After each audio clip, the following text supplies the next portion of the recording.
So part 3 of Restoring Honor in D.C. that deals with actually the Constitution, what is built into the Constitution, the ethic built into the Constitution, and that is equal protection under the law. You didn't know that, right? And there's a different way of seeing, perhaps, equal protection under the law. Equal protection under the law was created under the 14th Amendment because unethical people in our society, which were the Confederates and the ancestors of the Confederates, would want to maintain the institution of slavery, and maintaining the institution of slavery is to maintain racism and all these different things that we today, consider racist laws and all that stuff that became Jim Crow and everything else, that these people would continue these immoral and unethical things. And so what the North did, and the people who wrote the 14th Amendment understood, is that the way how you stop the immorality, the unethical behavior, the immoral behavior of moving in that direction, of removing honor, is saying that those freed slaves have just as many rights as we do. That these people of whom we liberated are just as much of being an American as all of us are, and put that into the Constitution. You see, that's our founding fathers post-Civil War realizing that they had lived an unethical society.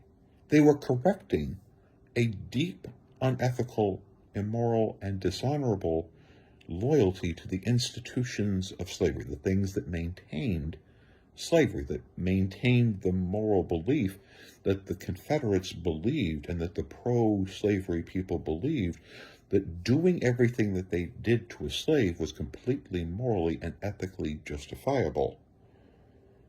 And that in order to get rid of that, you had to create the 14th Amendment. You had to say equal protection under the law.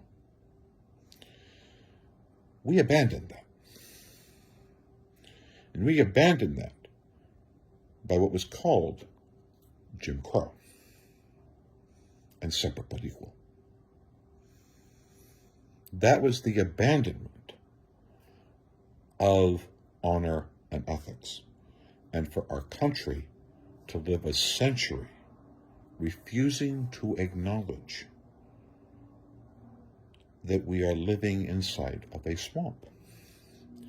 A huge component of that would be to make certain that people who were holding public office, state, local, and federal, were people who would have, at least inside of part of themselves, the willingness to commit illegal and even criminal acts, like, for example, lynching, to try to make those things moral, that killing people who were trying to register black voters, because just after the Civil War, the first black senator came out of Mississippi and the first black congressman came out of South Carolina. And if you are a Klan member, you really seriously don't want that. So you don't want to have morality. So you know how you do that? See, in our country, we have two things that define ethics and morality in people. We call them OIG, criminal background checks, and in the military, it's called security clearances. The OIG background check is just the criminal background check that everybody takes. If you, you get on public assistance, there is a criminal background check that's done. Section 8 housing, background check. If you go and you volunteer over at the community swimming pool that might be a government swimming pool, government-owned swimming pool, and you want to volunteer there, you want to volunteer at the park, guess what? Criminal background check. If you want to work for any federal government job, OIG, criminal background check. So this thing is so effective at finding out people that are not ethical, because that's what it's based on. It's about finding people that are ethical and honorable and capable of serving loyally to their job, that employers outside of the government use it. But you know what? There is one classification of people in this country which do not require an OIG, criminal background check. You know who they are? Elected officials in D.C. The philosophy is that the election, the popular vote, is the criminal background check. That's the bullshit legal theory that we've lived under. We've lived under that legal theory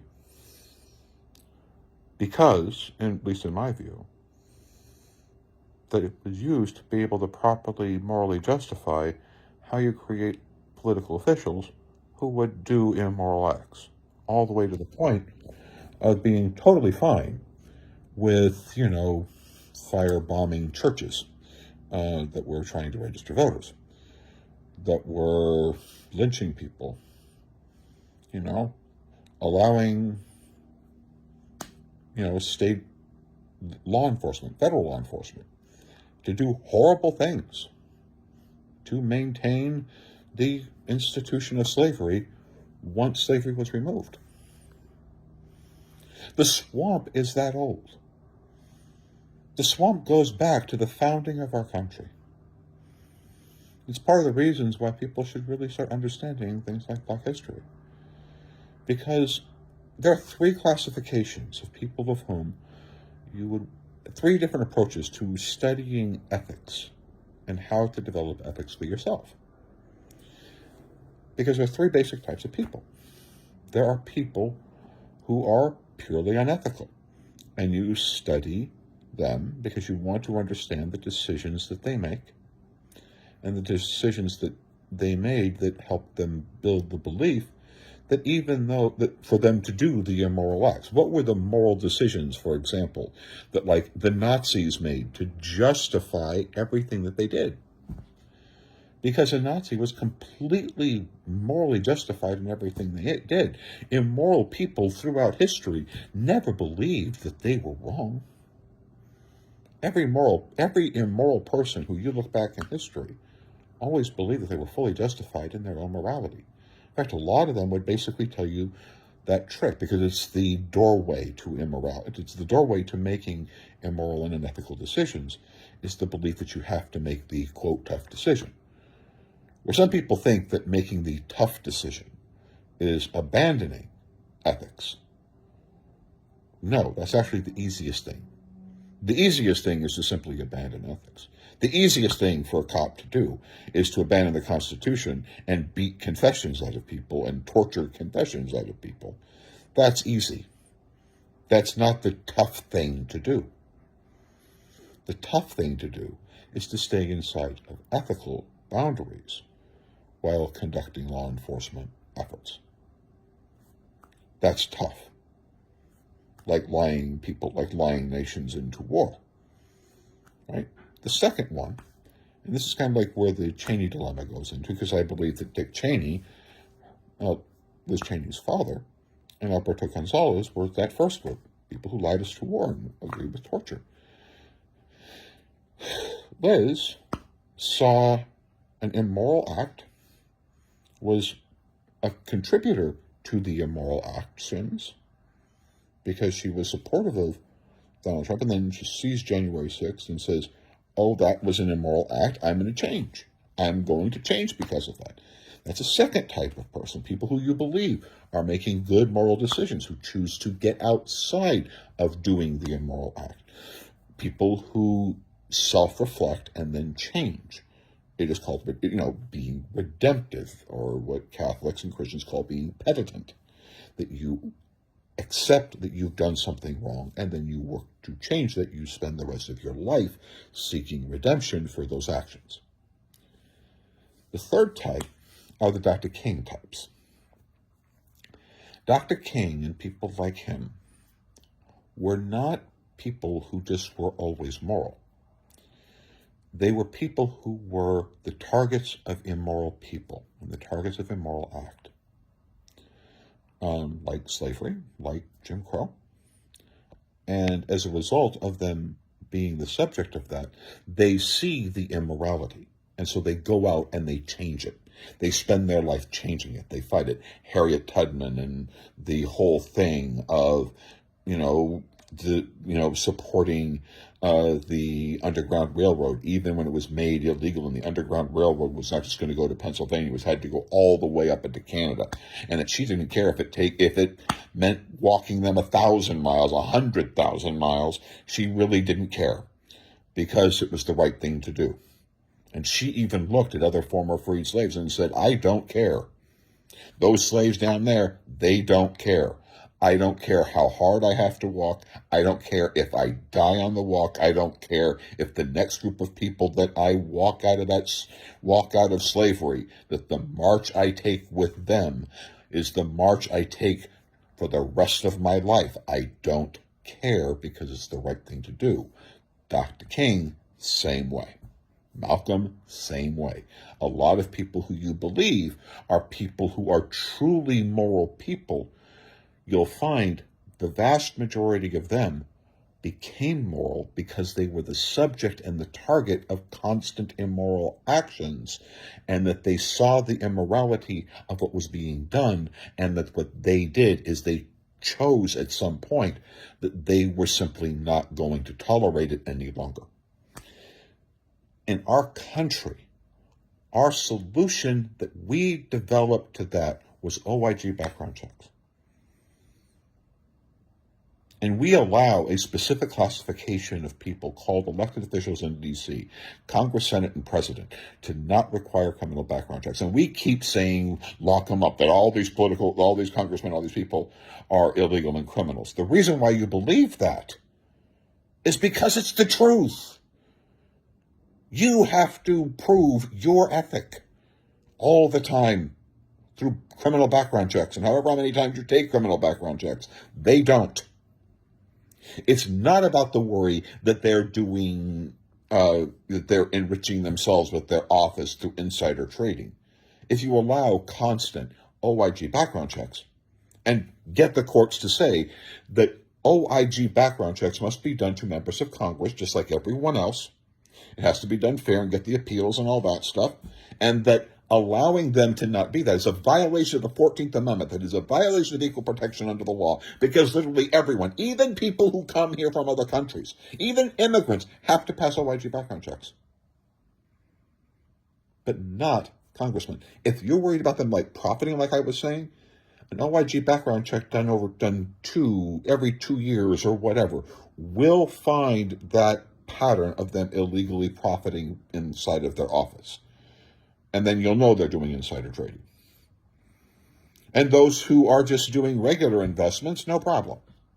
They're earning, let's say 5, 10, 15% on their money, on their investments. But if they're making hundreds of percents on their money on their investments, that's a sign of potential insider trading. So if we just held that it was unconstitutional, finally, that members of Congress would have to have background checks, all the convicted felons would be gone. And we would all know who is the criminal and who isn't the criminal, because the OIG background check would tell us who is the criminal. And that ends the whole discussion of whether or not there are criminals in Congress, because the OIG background check will tell us. Of course, this would mean that Donald Trump would not be able to hold public office, because there's no way in hell he's passing an OIG background check. So that's what you do. That's the second step, the second position on doing that. This could be done as part of the third point, which is also that because members of Congress and the Senate and the President also hold military rank, that they should have national security checks on them based on their position, how close they are, obviously, to the military and to gaining access to military documents, should determine the nature of the security check that they take, just like that there are levels of the security checks that are done for military officials. But that might be a little bit more challenging because of that requirement, because if they're just ethics committees, then maybe they don't need the same level of security clearance that the president requires. So that might be a little bit different, but you could definitely do OIG background checks under the 14th Amendment and say that it is simply unconstitutional to allow those classifications of federal employees who are members of Congress, and those federal employees must have OIG background checks. It could also be a violation of the Equal Opportunity Commission, which would say that if you're going to be classified as federal employees, government officials, in order to gain the tax benefits that federal employees get, you have to get criminal background checks. Done. That's it. Thank you very much. On to the next step.